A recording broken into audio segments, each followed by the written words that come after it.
साल 2014 में मोदी जी ने कहा कि वो प्रधानमंत्री नहीं बल्कि सेवक हैं। प्रधानमंत्री नहीं, प्रधान सेवक के रूप में आप। नमस्कार दोस्तों, आप देख रहे हैं एमबीटी न्यूज जी। दोस्तों, यह लास्ट चरण का चुनाव जी कि कल होने वाला है और कल से मोदी जी मौन व्रत में हैं। दोस्तों, समझना और जानना दोनों जी के अलग अलग विषय है। मोदी जी अपने आप को मौन व्रत में जाने का फैसला क्यों लिया, या इस बात का आशंका जाहिर हो चुका है, लोग समझ चुके हैं, मोदी जी समझ चुके हैं कि भारतीय जनता पार्टी का इस बार जे की सुपड़ा साफ हो जा रही है, करारी हार हो रही है, जिसके वजह से जे कि मौन व्रत में चले गए। मामला जो भी हो, लेकिन हमें उस पर जे कि बोलना और बात करना उचित नहीं है, क्योंकि किसी का पर्सनल लाइफ है, वो जहां भी जाए जैसा भी करे, लेकिन उस लाइफ से जुड़ा हुआ देश का मामला है, इसलिए इस पर जे कि बात करना उचित बनता है।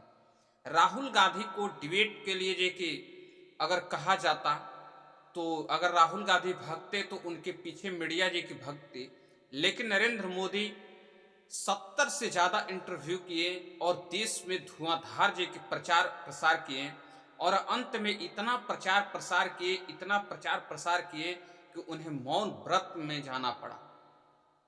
इतना बोले कि आवाज इतना जी की फट गया कि अब जे कि नहीं बोल पाएंगे, कह नहीं सकते लोगों से यह बता नहीं सकते कि अब मुझसे बोला नहीं जा रहा है, मैं 74-75 साल का हो गया हूं, अब मुझसे जे कि आवाजें नहीं निकल रही है।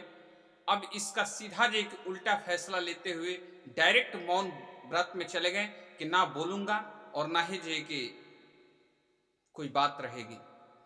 लेकिन सभी लोग समझते हैं कि सुप्रीम कोर्ट ने जिस तरीका से कड़ा एक्शन और कड़ा जे के संदेश जारी करते हुए चुनाव आयोग के साथ साथ मोदी को लपेटा है, यह मौन व्रत भी जल्द से जल्द जी के टूट जाएगा। दोस्तों, जो 1700 सेना के साथ मौन व्रत करता हो, जहां बैठा हो मौन व्रत के नाम पर और 1700 सेना उसकी रक्षा करते हो, वह एक तपस्वी ऐसा हो जो ज्ञान अर्जित कर रहा हो। और एक तपस्वी ऐसे भी होते थे जो जंगल में ना सांप बिच्छू चोर डकैत किसी चीज से डर नहीं लगता था, और वह जे कि जो ज्ञान हासिल करते थे वह पूरे संसार को जे कि प्रकाशमान जे कि करते थे। और मोदी जी कौन सा ज्ञान जे कि हासिल करते हैं, 1700 सैनिक उनकी रक्षा कर रहे हैं और वो मौन व्रत में है। सोचिए, वह ज्ञान अगर मोदी जी को मिल जाएगा तो देश को रोशन नहीं, देश को और अंधेरे में ढकेलने का ही काम आएगा। जो भी हो, उस पर ये की बात करना उचित नहीं है, क्योंकि पर्सनल लाइफ है।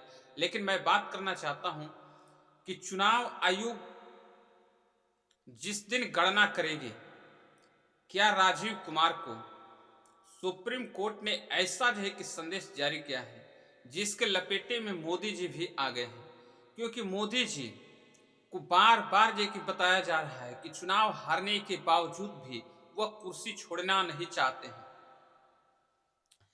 कुर्सी छोड़ना नहीं चाहते हैं तो चुनाव जीतने के बाद क्या जे कि करेंगे, और चुनाव जीतने में जे कि सबसे जे कि बड़ी अहम रोल किनका जे कि रहेगा, सुप्रीम कोर्ट का या राजीव कुमार चुनाव आयोग का या जे कि जनता का।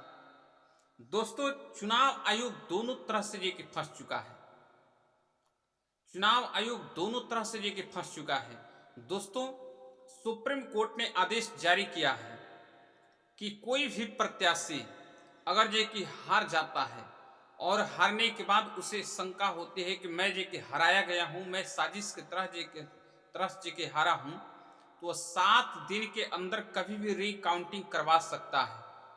तो पहला बड़ा जे कि चुनाव आयोग के पास जे कि यही एक समस्या है कि 7 दिन तक जे कि वह डेटा को रखना पड़ेगा, वह जे कि झूठला नहीं सकता है लोगों को। और दूसरी तरफ बात यह है कि वह जानता है कि देश 220 से 250 सीट तक जे कि भारतीय जनता पार्टी को दे सकती है, बहुमत नहीं मिल सकता है। अब दोस्तों, समझने वाली विषय है कि जब इतना ही जे कि हो सकता है तो फिर जे कि चुनाव आयोग किसका जे कि साथ दे।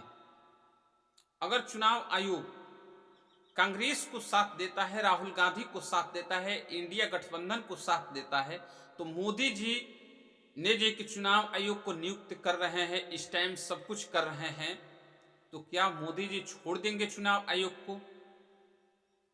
नहीं छोड़ेंगे।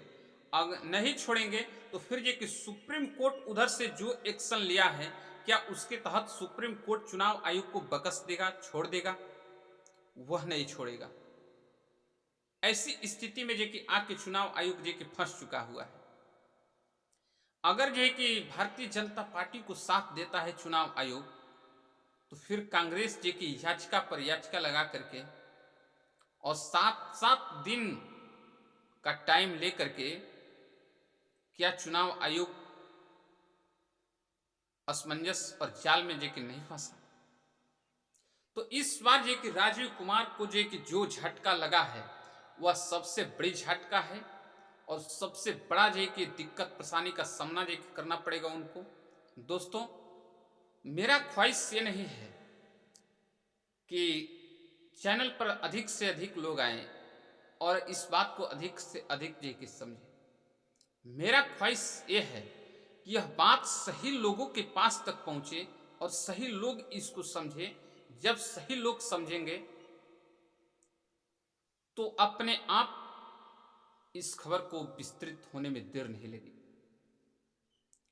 क्योंकि इस बार का जो चुनाव हो रहा है वह देश हित में चुनाव हुआ है और सबसे बड़ा इतिहास रचने वाला चुनाव।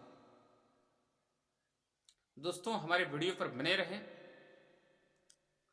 बाकी बहुत बहुत धन्यवाद।